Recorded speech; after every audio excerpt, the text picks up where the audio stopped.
Hello and welcome back. This is video number 5. We're going to talk about how to automate the ring. Now that you understand how everything is interlinked, how everything is connected, and how you can kind of be creative and make your own ring. So after viewing the previous video, you can imagine how tedious and overwhelming it is to have to maintain the ring, much less get it set up yourself.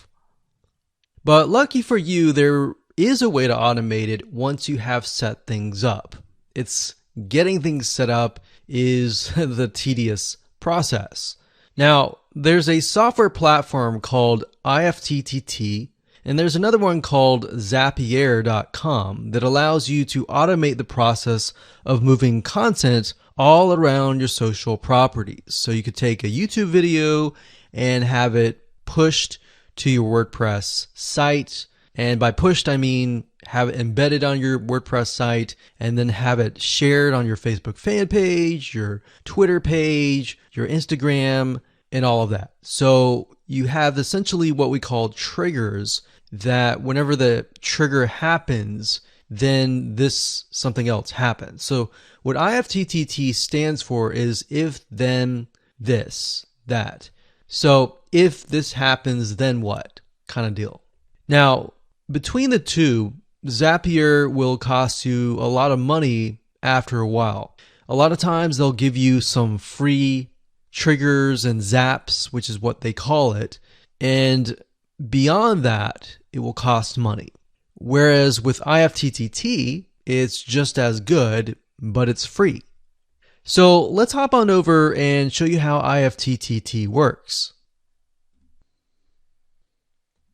Okay, so if you head on over to ifttt.com, that's ifttt3ts.com, you'll see this page. You can go ahead and create an account, and you'll find a lot of really cool, interesting triggers, is what we call it, in IFTTT. So what a trigger is let's say you upload a YouTube video, and then the system detects that the video has been uploaded. What do you want to happen after that happens? So if YouTube video has been uploaded, then post it to WordPress.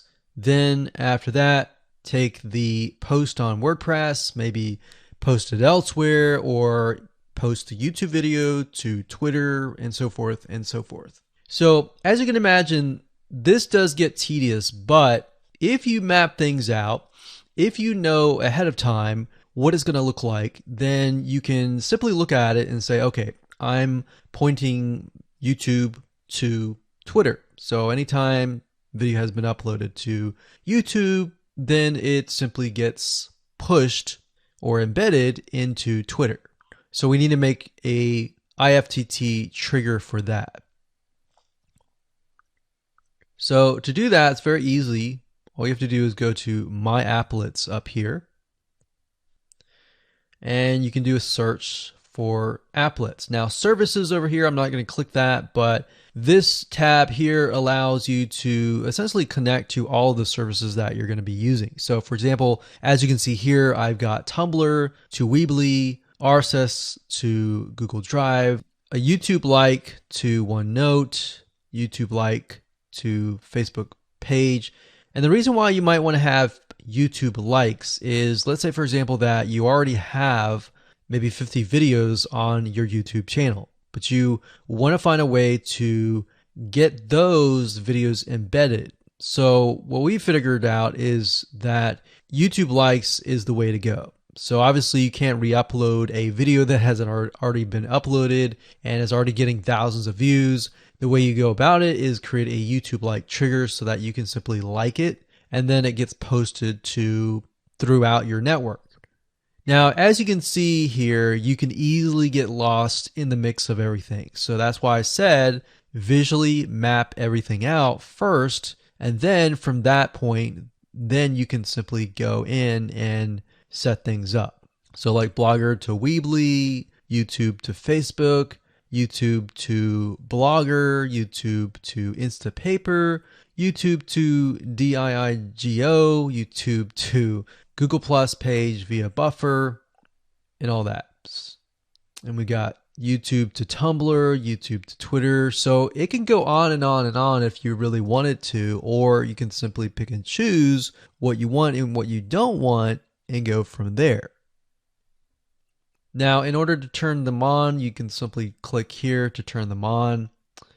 But for the sake of just showing you, this is what it looks like. So as you can see, the Tumblr to Weebly is activated. So when it is activated, it'll have the on button and the green light. Hello and welcome to video number 6, and we're going to talk about account creation.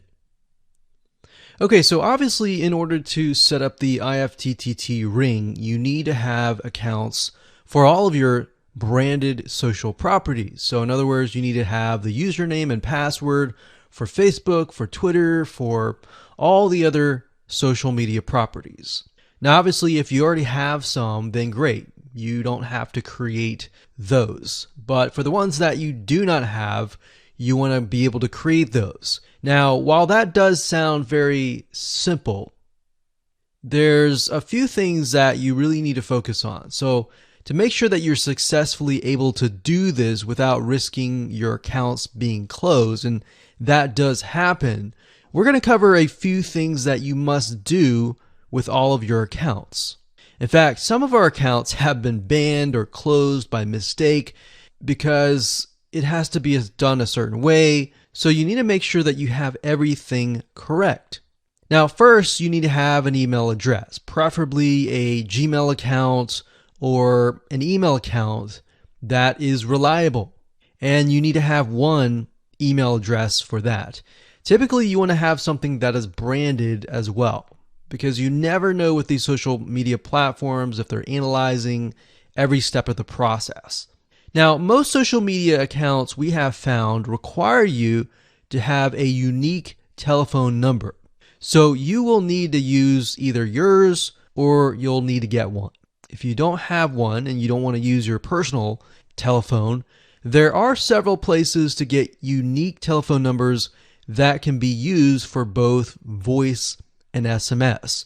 And the reason why you want to have it for SMS as well is because some of these social media platforms will send you a text message.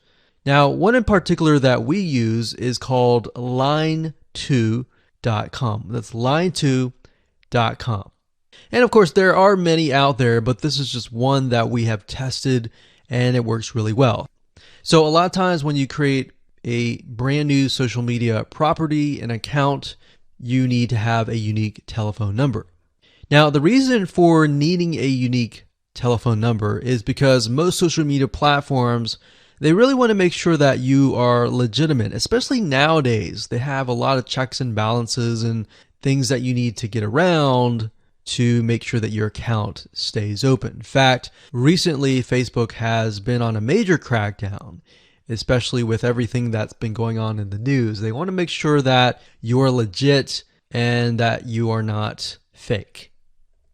Another thing is you'll also need to have a short bio, a description about your business, your website URL, a picture that is yours, and a professional, or if you don't have your picture, you can use a professionally royalty-free stock photo. Now, why do you need all this information? Well, the reason why you need all this information is because when it comes to account creation, you are going to need to have every piece of these items in hand to copy and paste over. Obviously, if you outsource this process, it's going to be a lot easier.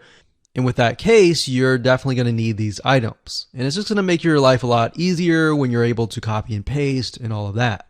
Your picture is actually very important because even Facebook will review photos on all accounts to make sure that fake accounts are not created. In fact, we created an account one time and it was using kind of a fake image, and even though it was royalty free and all of that, Facebook declined it and in fact did not approve the account. So they really want to make sure that your account is legitimate. Now, it's best if you take all this information and you write it out in an Excel spreadsheet so that you have it in hand. you have the username and passwords of all the social media properties, and you can simply log in and begin to create the accounts. So those are kind of the best practices that we have found over the years in terms of creating accounts. And while some of those seem very basic, the one that really stood out that was really important was making sure that you had that unique telephone number.